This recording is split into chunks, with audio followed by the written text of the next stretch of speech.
Today we've been invited into the lovely home and studio of Rada Bukhman. And Rada, looking at your professional background and all of your accomplishments, you're not only a piano teacher, but you're an educator, you're an accomplished author, and you're an accomplished piano. And thank you very much for inviting us into your studio. Thank you very much. Very good. And what I'd like to do is not so much just what's on your website, just kind of tell us a little bit about the stories and some of the influences in your life, because I know that you've grown up in a family of musicians. So take us through the stories that absolutely kind of influenced you and your life and what you've done professionally. Please tell us. So I was born in Siberia, and my mother, she's professional violinist, and she worked in symphony orchestra at that time. So I can say I was born with the knowledge of all symphonies. So, but I remember myself We clear. say that that's in the DNA. That's a good Yeah. So when I was 3 years old, I remember myself picking up tunes on piano, and my mom would show me something and I would repeat. So it was kind of natural for me to interact with musical instrument, and also I didn't like to go to daycare. She would take me to the rehearsals, and of course she would take me to the concerts.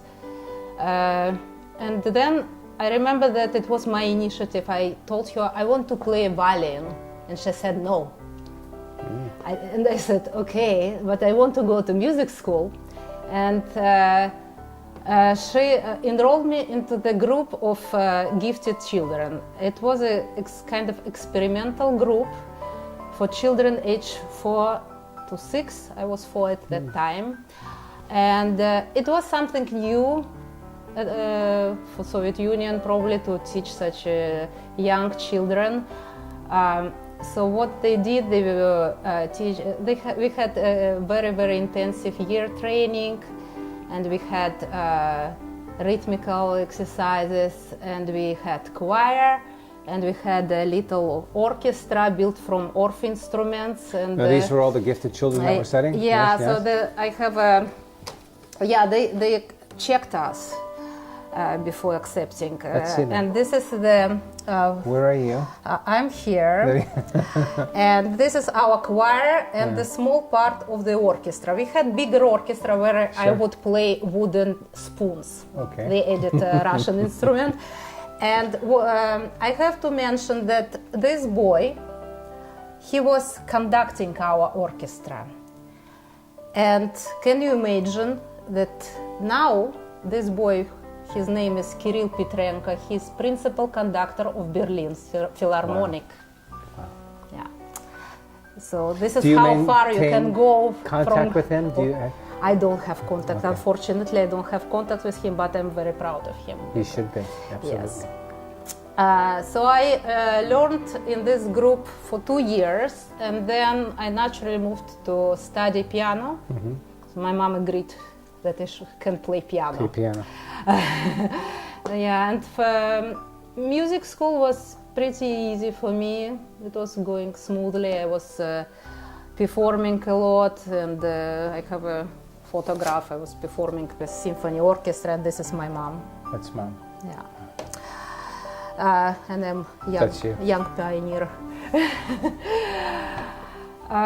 But then my mom had, of course, a lot of friends who were soloists, and they would come from Moscow and perform with orchestra, and she would invite them to our house, and I would play for them, and all of them said that I shouldn't stay in Omsk. I have to move to Moscow to study with more advanced teachers and to be in this cultural environment which Moscow offers, because it's a very special city. It's like a country inside the country, and it accumulated everything what was the best, right? Musically, yes. We couldn't move immediately when I was a child, but when I had to go to the musical college, we decided to try, and I was accepted into one of the Moscow colleges. Was it very difficult to get accepted into the college? It's such a long story that I don't want even go there. Okay. Yeah, That's it's fine. a whole different world, and you even wouldn't understand it. And then we lived, like our family separated because my parents didn't want me to live alone in Moscow. I was 15. My mom would go with me, and my father, we had two grandmothers, would stay in Omsk. And it was impossible to move to Moscow because they wouldn't allow you to switch apartments if you don't have invitation to work there. But you sure. wouldn't be able to work there if you don't have a... so it's all very... Yes. Yeah, so we didn't know what to do, but sometimes life takes its own course. 1990, Soviet Union collapsed, and we could immigrate. And it was the only way to reunite, because I didn't want to go back to Omsk. Sure. And we couldn't move family to Moscow. And since we are Jews, and also we have a family story, my father was born in Jerusalem. Okay. So we had also relatives there. We decided to immigrate to Israel. And there I studied How did you another find the 6 disciplines years. in Israel versus studying in Moscow? It was differently organized, of course, more freedom. You can choose whatever courses you want, same as here, right? But then it was hard for us because we had to manage. I remember I didn't take anything in the first year because I didn't know Hebrew, but we had so many professors from Russia teaching there, so we even didn't need any Hebrew. And then I postponed many courses to the last year, and then it was really hard. So I don't know, was it good or bad, but this first experience was very successful for me. I'm not an organized person, so I couldn't think how to manage it better. But through all those years, of course, I met excellent musicians in Moscow, in Jerusalem, and it's totally changed my attitude toward instrument, toward music, toward art, and I had... That's the formation. That's, yeah, yes. and all those musicians, they had, of course, very high expectations. So we all raised to those expectations. We tried to raise to it, yes, and we managed to have those high standards, and this is what we value, and this is what I don't want to lose with. It doesn't matter where am I and who am I teaching. Yes, and I think you bring that into your teaching philosophy, because your teaching philosophy is not only the music, to learn the music, the notes, it's also to understand who the composer is, why they compose, and how they compose. And I think that's just a very positive perspective to teach students. Yeah, of course, teaching instrument cannot be concentrated only on teaching instruments, because we deal with art, and music, history of music developed together with architecture and with visual art. Yes. And when I teach students who've never been in Europe and they don't have any idea about the life of all those great composers we play, it's really hard for them to connect with this music. Exactly. So the first step is to explain the atmosphere that influenced the composer, to make this composer alive. And for that we have now so many books for children with funny stories, so they feel that the composer is not just a title on the music page, it's a human. And this human being had a family, and he had his own stories, he had his childhood filled with this and that. And it helps them also to be more interested to learn, right? And another, so for that I actually always create events.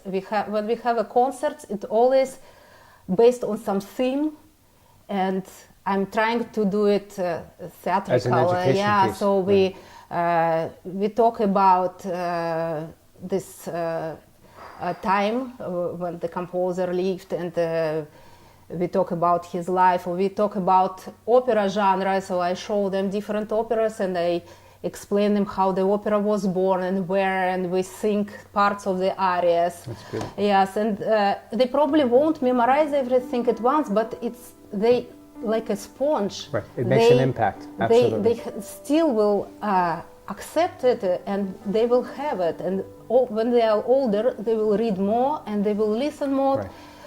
I need you open up the channel. Yeah, I need to, to put the seed into the ground. That's very yes, good. and that's the teacher in you. Yes, and also it's very important to remember that music is the most divine thing on earth, and it's not Universal. about mechanical process of touching the keys. It's all about the soul. It's a soul work. So I need to teach them to get this, habit to feel, because some kids they don't feel, right? You have to teach them to feel too. It's a process. They have to exercise it. You have to develop them spiritually, because if they don't get to the point when they connect with music and when they have pleasure from doing it, it's not fun. So Rada, as a parent would come to you and a child says, I want to learn music, I want to learn the piano, it's an instrument that they have some interest in, and you take them through that path, do you get to the point with them that you might say to them, this may not be the path for you, or you want to take them to a different level? I'm sure some students assimilate faster, more on a complete level, where they really do feel the music and they understand it and they embrace it, where others are just mechanical. No, I force everyone to those criteria I have. And of course everyone gets to a certain level, but I think I managed to find a way to everyone to get to the inner selves, because if you want to express something, you need to feel something. And did you learn that in Russia as you were growing up and playing, learning the discipline? Was it more mechanical? I was musically developed kind of naturally, and I felt music, right? Mm-hmm. Because I was from musical environment and I listened to music a lot. And we say music is a language, but if you don't listen to it, it's hard to learn. And most of those kids, they don't have it. So we should have some kind of special activity for them to do it, because they don't listen to music at home. What do you think is the biggest challenge for children today, or young adults, even adults that want to play an instrument? Is it time? Is it just disinterest? Is it because they're pulled in so many different directions? What's the biggest challenge? I would say that I don't choose students, but I choose parents. Mm-hmm. I would say if the parents don't support it and they not get into it with the child, it's really hard, because children need guidance at home. They need help. They cannot practice by themselves in the beginning because they cannot control what they do, right? So they need help. If the parents are ready to help, then everything will be fine. I have very difficult kids now.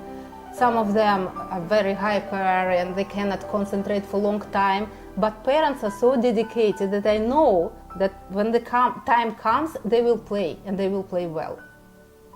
Very good. Yeah, so the biggest challenge for them to practice, of course, they have so many activities. Right. But if you want to do it, you have to do it well, otherwise there is no point, right? So you need to find time to practice. That's right. Yeah. Right.